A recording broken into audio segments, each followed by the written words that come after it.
Hi friends, कैसे हैं आप? आई होप आप सब ठीक होंगे। मैं भी ठीक हूँ। तो फ्रेंड्स, आज हम जिस टॉपिक पे बात करेंगे वो है बच्चों की बार बार जिद करना। तो क्या आपका बच्चा भी बार बार जिद करता है, हर काम के लिए ना बोल देता है, रोता है कि चिल्लाने लगता है? तो मैं आपको एक बात बताना चाहूँगी कि ये प्रॉब्लम आपके अकेले की नहीं है। लगभग हर घर में किसी न किसी एज में ये प्रॉब्लम आती ही है, जहाँ बच्चा बहुत ज़्यादा जिद करता है या कहना नहीं मानता पेरेंट्स का। तो फ्रेंड्स, इसका ये मतलब बिल्कुल नहीं है कि आपका बच्चा गलत है या आपकी पेरेंटिंग में कोई कमी है। बच्चा जिद कब करता है? फॉर एग्जाम्पल, अब बच्चे को चॉकलेट चाहिए, आप उसको चॉकलेट के लिए मना कर रहे हैं, तो बच्चे के पास दो ही रास्ते होते हैं, या तो एक आप मान जाए या तो बच्चा जिद करे। अब बच्चे का जो होता है वो लॉजिकल ब्रेन डेवलप नहीं हुआ होता है। इसका मेन रीज़न, बच्चा जो है वो इमोशनल ब्रेन से सोचता है। जब बच्चा अपनी कोई बात बोल के अपने पेरेंट्स को नहीं बता पाता तो बच्चा जिद करता है, वो रोने लगता है। वो सोचता है कि उसके पेरेंट्स उसके रोने से, जिद करने से उस बात को मान लेंगे, समझ जाएंगे। और पेरेंट्स यहीं पे सबसे बड़ी गलती करते हैं। पेरेंट्स सोचते हैं कि उनका बच्चा ड्रामा कर रहा है। फ्रेंड्स, आपका बच्चा ड्रामा नहीं कर रहा होता है, वो अपने इमोशन आपको बता रहा होता है। इसका मेन रीज़न है कि बच्चा लॉजिकल ब्रेन से नहीं सोचता, उसे नहीं समझ आते हमारे लॉजिक, वो इमोशनली होता है। ऐसे टाइम में सबसे बड़ी गलती पेरेंट्स की यही होती है कि या तो वो बच्चे को डांट कर चुप करा देते हैं या मारते हैं। तो हमें ये बिल्कुल नहीं करना है। सबसे पहले हमें समझना है कि बच्चा जिद किस बात पे कर रहा है। जब भी बच्चा जिद करे उसे प्यार से समझाना है, बिल्कुल रिलैक्स होके, डांटना बिल्कुल नहीं। तो बच्चे की जिद को कम करने के लिए हम क्या कर सकते हैं? तो उसके लिए पहला सॉल्यूशन है कि बच्चे की जिद को पावर स्ट्रगल मत बनने दीजिए। अगर बच्चा जिद करता है और उस बात के लिए आप भी उसके साथ जिद करेंगे तो वो सही नहीं रहेगा। बच्चा तो जिद करेगा ही, अगर एज ए पेरेंट आप भी जिद करेंगे तो बच्चा सीखेगा कि जिद से वो अपनी हर बात को मनवा सकता है। तो हमें ये बिल्कुल भी नहीं करना है। जब आप किसी बात पर खुद कंसिस्टेंट रहेंगे तो बच्चा भी धीरे धीरे उस बात को सीखेगा। नंबर 2, बच्चे को चॉइसेस दीजिए। फॉर एग्जाम्पल, आप रीडिंग करेंगे या पहले राइटिंग करेंगे, आप शर्ट पहनेंगे या टी शर्ट पहनेंगे। इससे क्या होगा फ्रेंड्स, बच्चे को चॉइसेस मिलेगी और बच्चा खुद डिसीजन लेगा। तो इससे वो सीखेगा कि ये मेरा खुद का डिसीजन है, तो नेचुरली है वो जिद कम करेगा। नंबर 3, कंसिस्टेंट रहिए।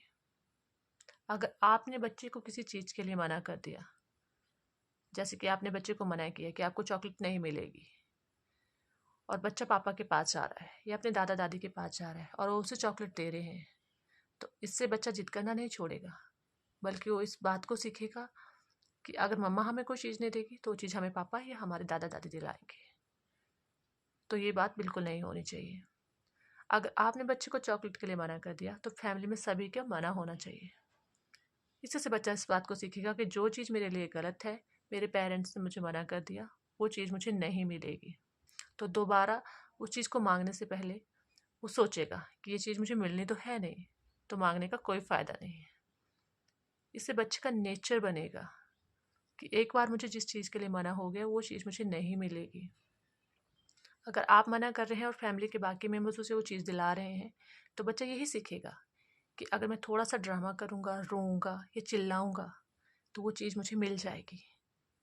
तो हमें ये मिस्टेक बिल्कुल नहीं करनी है पेरेंटिंग में। 4th रूल, बच्चे को रिस्पेक्ट दीजिए, बच्चे के साथ कनेक्शन बढ़ाइए।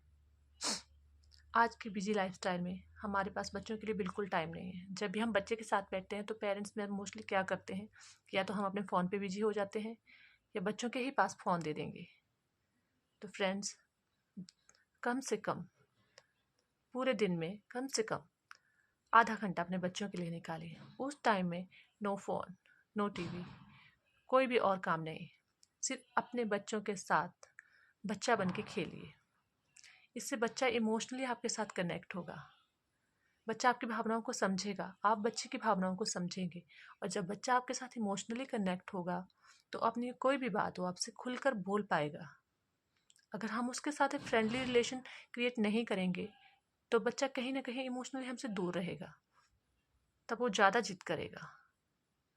जब बच्चा अपनी फीलिंग हमसे शेयर नहीं कर पाएगा तो फीलिंग शेयर करने के लिए ही बच्चा रोने का काम करता है, या चिल्लाता है, या टॉन्ट्रम करता है। तो हमें अपने बच्चों के लिए टाइम निकालना है, उनके साथ प्यार से बिहेव करना है। बच्चा अपने माँ बाप को देखकर ही सबसे ज़्यादा सीखता है। तो जितना हो सके अगर बच्चा कभी भी गलती करे तो काम रहिए, बच्चे को प्यार से समझाइए कि ये जो आपने काम किया आप इसको और भी बेहतर तरीके से कर सकते हैं। धीरे धीरे आपको देखकर आपका बच्चा भी वैसे ही काम रहना सीखेगा। वो इस बात को समझेगा कि गुस्सा करना किसी चीज़ का सॉल्यूशन नहीं है, या जिद करने से कोई चीज़ हमें नहीं मिलेगी। हमारे यही सिंपल छोटे छोटे जो पेरेंटिंग की मिस्टेक होती है यही हमारे बच्चे को बिगाड़ती है। तो हमें ज़रूरत है कि शांत रहकर हम समझें कि हम कहाँ पे गलती कर रहे हैं। अगर हम छोटे छोटे ऐसे रूल अपनाएंगे तो हमारा बच्चा एक बेहतर इंसान बनेगा। तो फ्रेंड्स, अगर आपको मेरे व्यूज अच्छे लगे हो तो प्लीज़ चैनल को लाइक और सब्सक्राइब ज़रूर कीजिएगा, ताकि मैं मोटिवेट हो सकूं और ऐसे ही अपने और व्यूज़ पेरेंटिंग के आपके साथ शेयर कर सकूं। धन्यवाद।